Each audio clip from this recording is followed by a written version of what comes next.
SDGs. So ang inisyatiba ay malinaw na nakakahanan sa iba't ibang Sustainable Development Goals SDGs sa pamamagitan ng pagkakasama ng aktibong partisipasyon ng mga komunidad, pangangalaga sa kalikasan at nagbabawas ng panganib sa sakuna sa loob ng balangkas ng circular economy. So SDG 11 Sustainable Cities and Communities. So and communities based with management at kahandaan sa sakuna ay nakakatulong sa paglikha ng mas ligtas at mas matatag na mga lungsod at komunidad sa pamamagitan ng pagbawas ng hindi wastong pamahala sa basura, sa paglinis ng mga daluyan ng tubig at pagpapalakas ng lokal na kahandaan, nababawasan ng panganib ng pagbaha, pagguho ng lupa at iba pang sakuna alinsunod sa Pilipinas Disaster Risk Reducting and Management Act of 2010 RA 101 and 21. So SDG 13 Climate Action. So pinapalala ng pagbabago ng klima at tindi at dalas ng mga extreme weather events tulad ng bagyo at pagbaha ang mga inisyatibang pangungunahan ng komunidad tulad ng waste recycling, ecosystem restoration at local na climate adaptation planning ay nakakatulong sa pagbawas ng epekto ng climate change sa pagpapalakas ng kakayahang umangkop ng mga komunidad gaya ng itinaguyod ng Climate Change Act of 2009 RA 9729 at mga programa ng UNDP. So SDG 6 Clean Water and Sanitation. So ang hindi tamang pagtapon ng basura ay nagdudulot ng pagbabara ng mga daluyan ng tubig at pollution sa mga pinagkukunan ng tubig sa pamamagitan ng community-based waste segregation at circular economy practices, nababawasan ng pollution, napoprotektahan ng mga ilog at watershed sa napakabuti ang kalidad ng tubig na mahalaga sa napapanatiling pamahala ng tubig at pag-iwas sa pagbaha. So SDG 15 Life on Land, ang mga nature-based solutions tulad ng reforestation, revelation ng bakawan at pangangalaga sa mga wetland ay may mahalagang papel sa pagpigil ng pagsira ng lupa at pagbawas ng panganib sa sakuna. Ang mga programang gaya ng National Greening Program ng DNR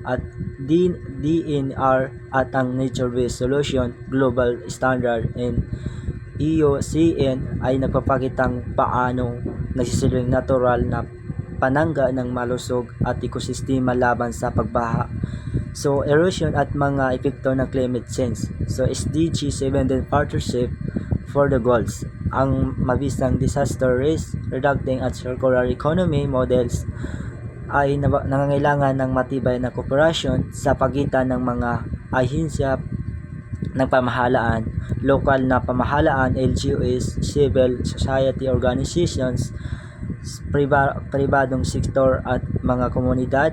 Ang mga pakikitulungan sinusuportahan ng BARM, UNDP, UNAP, ADCE at World Bank ay nagpapalakas sa implementasyon ng mga pulisya, pagbabahagi ng yaman at nagpapalawak ng kakayahan at komunidad. So community-based waste management search. Tumutukoy ito sa mga pag-aaral at programa na binibigyan din ang aktibong partisipasyon ng komunidad sa wastong pamahala na basura mula sa segregation, recycling, composting hanggang sa waste reducting. Pinapagitan ng mga pag-aaral na mas epektibo na napanatili ang waste management kapag direktang kasangkot ang mga mamamayan at nakabawas ito sa pagbaha at pollution. Role of the community for circular economy model search. So ipinapagitan ng mga sangguniang ito ang mahalagang papel ng komunidad sa pagpapatupad ng circular economy ang mga lokal na mamamayan ang pangunahing aktor sa reuse, recycling at resource recovery na naging susi sa pagbawas ng basura, pagtipid ng likas na yaman at paglikha ng lokal na kabuhayan. So number 1 is Republic Act No. 10121 2010 Philippine DRRM Act. Itinatag na batas na ito ang balangkas ng Disaster Risk Reducting and Management DRRM sa Pilipinas. Binigyan din nito ang kahandaan ng komunidad pag-iwas ng sakuna at risk reducting sa direktang sinusuportahan ng community-based waste management at environmental protection upang mabawasan ang panganib ng pagbaha at iba pang sakuna. Number 2 is Republic Act No. 1972 and 29, 2009 Climate Change Act. Layunin ng batas na ito na palakasin ang kakayahan ng bansa sa climate change adaptation at mitigation ang mga inisyatibang pangkomunidad tulad ng waste reducting at ecosystem restoration ay mahalagang estratehiya upang mabawasan ang mga epekto ng climate change sa mga lokal na pamayanan. Number 3 is DNR 2022 National Greening Program. Ang National Greening Program ay nakatuon sa reforestation, ecosystem restoration. Sinusuportahan nito ang SDG 15 Life on Land na nagbibigay ng natural na protection laban sa pagbaha, landslide at erosion na mahalaga sa disaster risk reduction. Number 4 is DNR 2022 National Greening Program. Ang National Greening Program ay nakatuon sa reforestation at ecosystem restoration. Sinusuportahan nito ang SDG Life on Land na nagbibigay ng natural na protection ng natural na pagbaha, landslide at erosion na mahalaga sa disaster risk reduction. Number 5 is UNDP 2021 Climate Change Adaptation and DRR. Binibigyan din ang UNDP ng integration ng climate adaptation at disaster risk reduction. Sinusuportahan nito ang mga community-based approaches at nature-based solution bilang epektibong estratehiya sa pagpalakas ng resilience ng komunidad. Number 6 is UNEP 2021 Nature-Based Solution for Cities.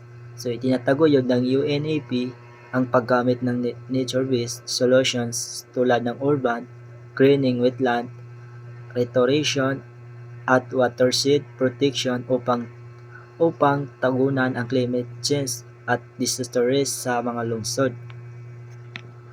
Number 7 is IUCN 2020 Nature-Based Solution Global Standard. Ang nagbibigay ng UICN ng pandaigdigang pamantayan sa pagpapatupad ng nature-based solution. Tinitiyak nito na ang mga proyekto at epektibo na mapanatili ang kapakipakinabang sa kalikasan at komunidad. Number 8 is United Nations 2015 and 2030 Agenda for Sustainable Development. So ito naman ang pangunahing pandaigdigang balangkas ng 17